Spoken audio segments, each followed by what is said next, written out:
Investing can be really scary. And when the stock prices keep falling, it will make you nervous and leave you wanting to get out no matter the cost. The sad truth is that if you want to enjoy the life-changing reward that the stock market can offer us, we must also face the risk of investing as well. That being said, you can, however, control this risk and make your investing strategy much safer. So here are 5 simple tips that you can do to make a huge difference on how secure you feel in investing. But before that, hi guys, Stanley here, and I'm the co-founder of valueinvestasia.com, an investment portal where I give you investment news and also in-depth analysis on listed company every single week. So if you're new to the channel, remember to hit that subscribe button so you'll not miss out on any of our video. Now to tip number 1. Keep it simple. Investing can be a time-consuming process, but it does not need to be. If you do not know how to research an individual stocks or just find it just too time-consuming, you can always stick to index fund. Index funds such as passive ETF can let you buy a diversified portfolio of stocks right away. Passive funds try to match the performance of the market indices that they are associated with. As such, if you just buy a share of an S&P 500 index ETF, you'll be effectively investing in the S&P 500 market. But if you still prefer to research and pick individual stocks, there are ways to make the process much simpler as well. There is this assumption that when picking stock, we have to find that one stock that no one else knows about. And it is only that one stock that will make us a fortune. So new investors tend to rush into stocks in hype-up industry like artificial intelligence, biotech, or even space exploration. And even sometimes when we do not understand the industry or the business at all. However, that is hardly the only way that we can pick stocks. Business can take a long time to grow, and great company can continue to do great things. So buying into a business that we do not understand can be extremely risky. This is because it is very hard to keep faith in a company that we do not understand. We can get very easily disheartened by poor results or just bad news when the stock price declines. And therefore, we have to keep things simple. And we do that by buying into a business that we believe in and also understand, so that we can stick with the company through boom and bust.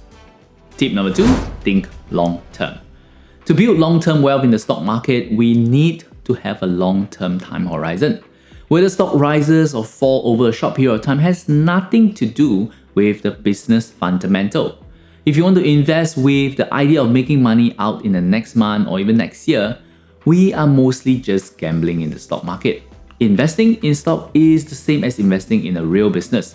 We need to give the business some time to show us its potential and its growth.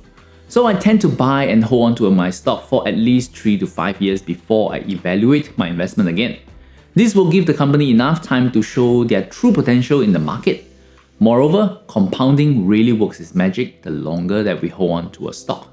Just for example, I have invested in a company called Shopify back in 2016, when it is still a very small company. But because I just held on to the investment regardless of market fluctuation, as the business of Shopify grows, so does its stock price. And that magnitude of growth just becomes larger and larger based on my cost over time. This year, the stock price has appreciated about 30% or $350 per share. However, that is actually more than 12 times my cost back in 2016. So to enjoy the power of compounding, we must first be patient enough to let that company grow. Number 3, have a diversified portfolio.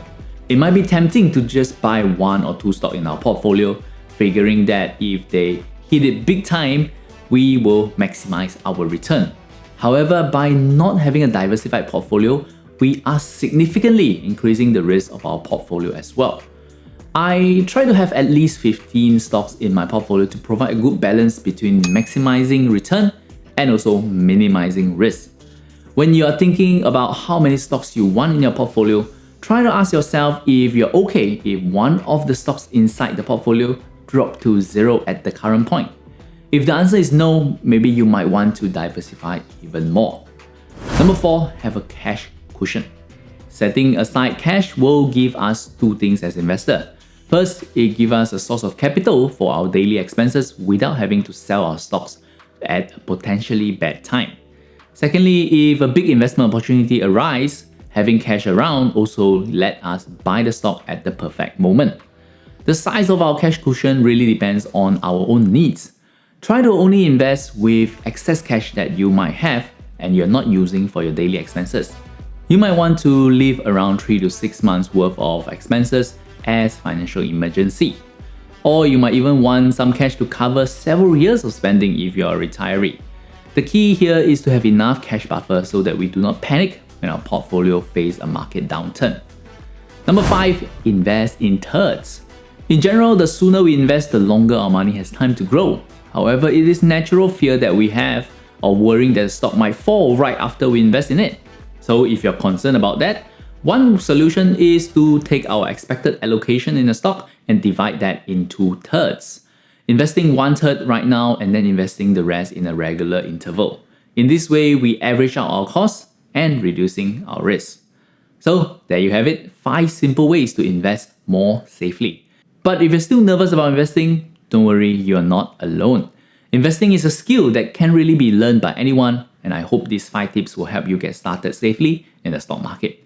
If you have gotten value from this video, please give us a like and share it with a friend who you might think will benefit from it as well. If you're ready to take the next step into investing, you can also check out our free investing course at valueinvestasia.com/free course, where you can learn more practical skills of investing like reading a financial statement to how to value a stock. Anyway, that's it from me. My name is Stanley. Till we meet again, invest safely.